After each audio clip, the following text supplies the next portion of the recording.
I'm going to show you how you can use your Silly Milly dog kit to actually make a sloth instead of a dog. It's really not that hard, and it will look completely different than the dog.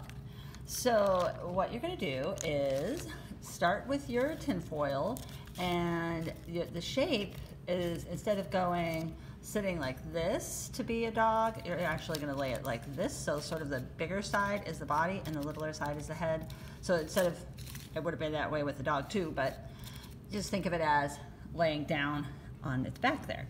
So what we're going to do is follow the instructions in the kit pretty much at the very beginning to cover the tin foil, just like it says inside. So you're making lots of little thin slices. If they turn out a little thicker, you can smash them down either with your fingers or use a rolling pin, or Crayola marker works really good too. And you're just going to cover that tin foil all up.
Once you've got all your little slices all over the tin foil, you can take your little rolling pin and smooth it all out as much as you want. Of course, if you like to look a little lumpy, it's still fine with me. Whatever you want to do.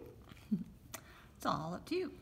It's kind of nice to use your little rolling pin to squish the clay around to fill in any little tinfoil spots. There we go. This Silly Milly has glitter in it, so it kind of sometimes looks like there's tinfoil showing, but there isn't. But so there he is. That's my little body. So we're going to make the claws.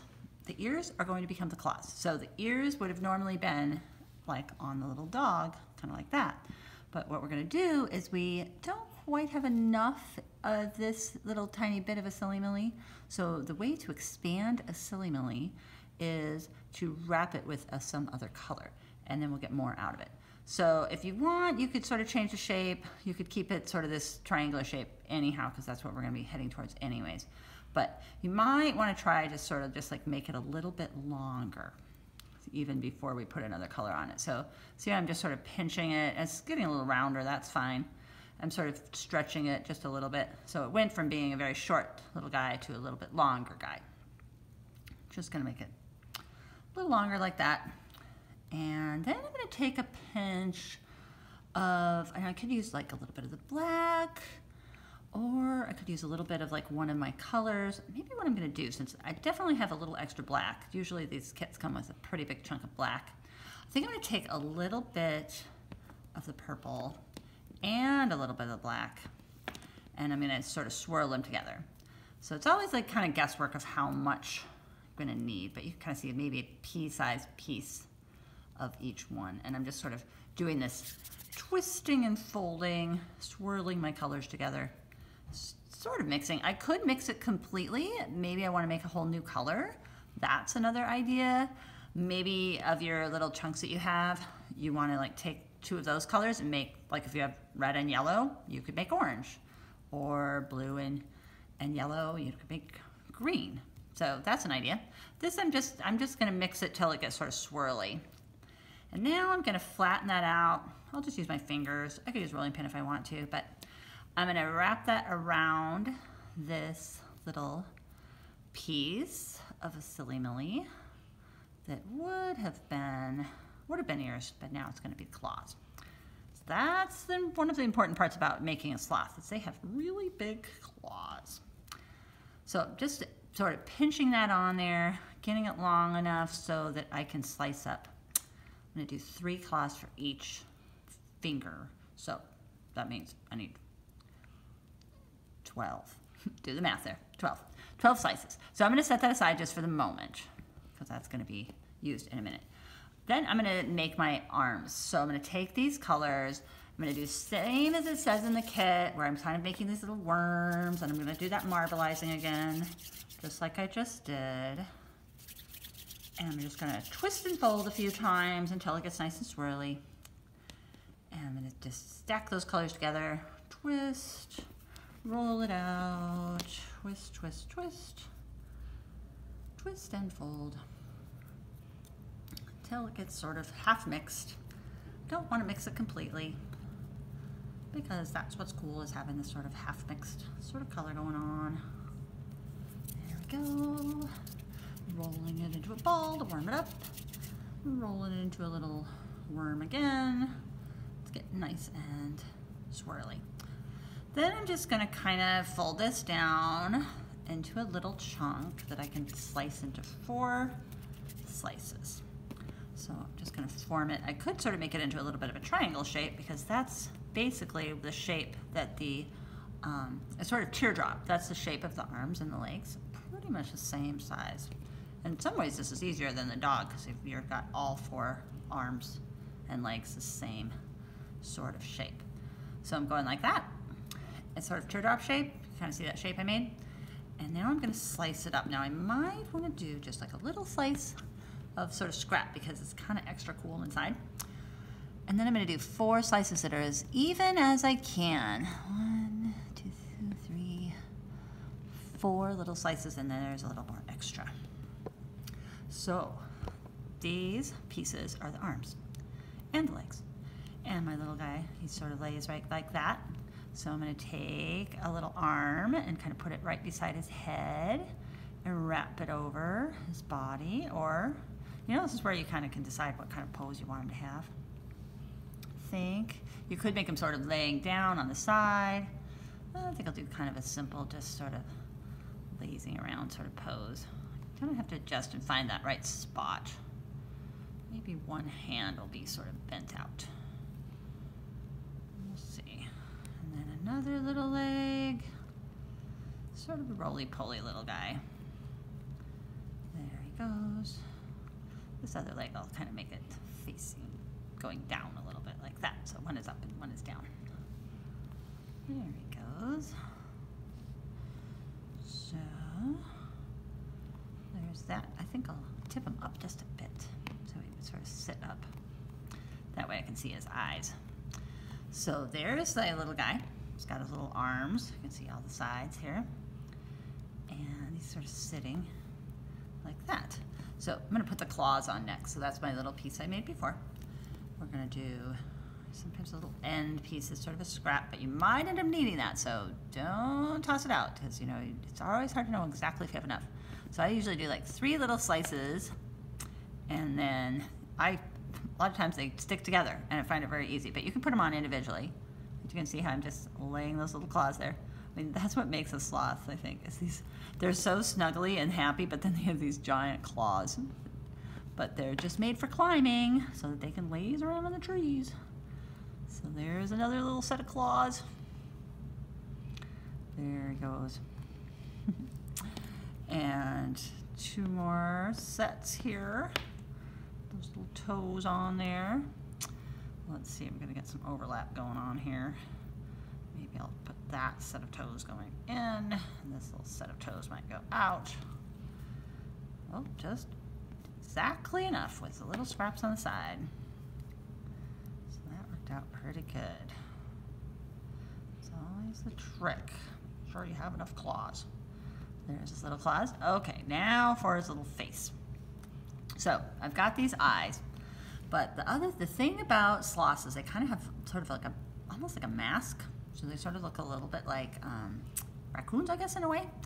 So what I'm gonna do is I'm gonna take the little bit of the black that I've got and make very flat pieces. I think I'll do, it's gonna be a very tiny little bout. I'm just gonna flatten those out and form them into sort of like this little mask that I can put the eye over, kind of like that.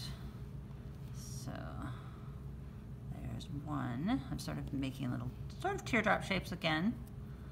A good way maybe to do that is to start with like a little ball that you flatten into like a little pancake and then stretch it just a bit.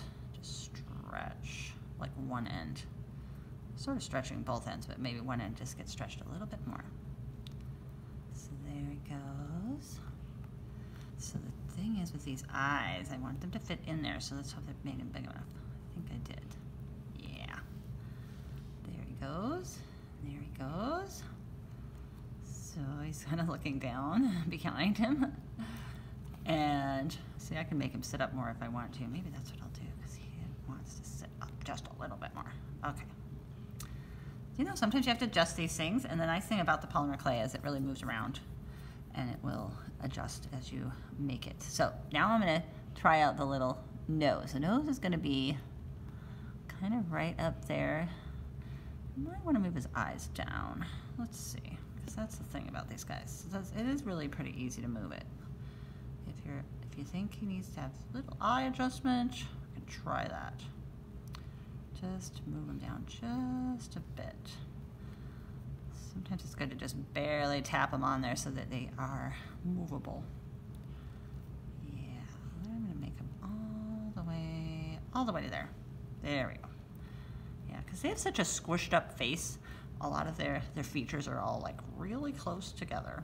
Okay, so little nose. Using my little piece of black. I'm gonna roll it into a tiny little ball that I just barely flatten. And this is where, a lot of times I just use my fingernails, but you can use a toothpick. Not everybody has little fingernails that work. So I'm gonna do a toothpick to just poke tiny little nostrils. This is gonna be really similar to the way it says to make the nose for your dog, but it might be a little bit littler. So putting that little nose on there, and sometimes once you get it on there, you can give it a little extra poking there. Now, of course, the smile is really what makes the sloth. That little smile, which I almost feel like the colors of this one is already looking like smiling. So I'm taking a little bit of my black, rolling it into a very tiny little worm that I'm gonna put on a smile that goes pretty much from eyeball to eyeball.